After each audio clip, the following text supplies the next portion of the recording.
La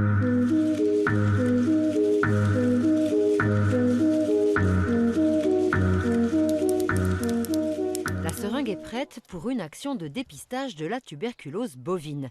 Le vétérinaire est venu piquer 18 vaches dans cet élevage de San Lorenzo.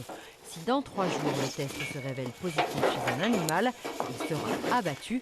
C'est le seul remède contre la maladie. Bas! Allez, bas! Cet éleveur le sait bien, un cas de tuberculose s'est déclaré dans son troupeau à l'automne. 3 animaux ont dû être abattus et depuis, toute l'activité est sous contrôle. Je ne peux pas vendre de bêtes vivantes, alors que j'en vendais quelques-unes sur pied. Je suis obligé de demander des cartons sanitaires roses, des laissez-passer roses, parce que le troupeau n'étant pas indemne, on m'a enlevé la qualification. Et ensuite, chaque fois que j'amène une bête à l'abattoir, 72 heures avant, je dois prévenir la DDCSPP qui me donne aussi un laissez-passer pour le transport des bêtes. Donc vous voyez, et en plus, il faut maintenir ces bêtes à l'isolement. Et c'est ça c'est la grosse difficulté, puisque vous connaissez le problème de la divagation des troupeaux en Corse. D'ailleurs, moi-même, j'ai été mis sous APMS à cause, si vous voulez, le lien épidémiologique était un lien de voisinage. En 2016, dans des élevages de Haute-Corse, 65 bovins confirmés positifs à la tuberculose bovine ont été abattus. Plus de 100 communes du département sont classées à risque par les services vétérinaires. La situation est préoccupante en Haute-Corse parce qu'on a pratiquement toutes les micro-régions qui sont touchées par un foyer de tuberculose. Tout le monde pensait que la tuberculose était quelque chose qui était derrière nous.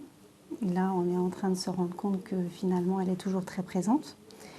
Et donc, il va y avoir, il y a déjà un grand travail qui est fait, tout le monde dans le même sens. Il faut le temps que ce travail porte ses fruits. La lutte contre la maladie passe par la prophylaxie et l'indemnisation des éleveurs touchés, 1 900 € par vache positive abattue. Des mesures de prévention s'appliquent aussi aux élevages indemnes sur les communes sous surveillance. Les exploitations y sont contrôlées tous les ans, 2 fois plus qu'ailleurs. Pas simple quand on a 120 bovins sur 400 hectares. Pour un troupeau comme le nôtre, il y a des contraintes énormes. Il faut qu'elle reste confinée. Là, 4 jours. C'est très très long. Parce que pendant 4 jours, ça nous chamboule tout. Les bêtes ne sont plus nourries comme il faudrait. Les veaux ne peuvent plus téter ou manger comme il faudrait. Et voilà, et ça nous chamboule tout.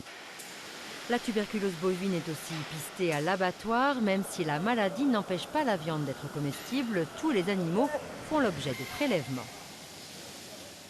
La recherche de la tuberculose va se faire sur les ganglions d'entrée de gorge en faisant une incision sur chaque ganglion. Là, on vérifie qu'il n'y a pas d'atteinte tuberculeuse.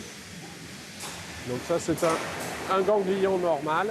À partir du moment où on a de la tuberculose, on va avoir des petits points blancs qui vont être comme de la craie et qui va crisser sous le couteau. Tiens, je t'amène les prélèvements pour envoyer l'abattage de ce matin, la tuberculose. L'an dernier, dans les prélèvements effectués à Ponteleccia, la maladie a été détectée sur 71 bovins, mais aussi 14 carcasses de cochons, car la tuberculose bovine est contagieuse pour les autres espèces. Tous les contacts entre animaux sont des facteurs de risque. On a encore des animaux qui ne sont pas réellement suivis, puisque tous les bovins sauvages qui ne sont pas suivis en prophylaxie, qui ne passent pas à l'abattoir, peuvent éventuellement être des réservoirs. La faune sauvage aussi peut être un réservoir. Donc pour l'instant, on ne maîtrise pas tous les paramètres pour nous permettre de dire que l'année prochaine, on va diminuer. Il est recommandé aux personnes en contact avec les animaux atteints de se faire examiner car la tuberculose bovine est aussi transmissible à l'homme. En Corse, aucun cas humain n'a été signalé pour l'instant.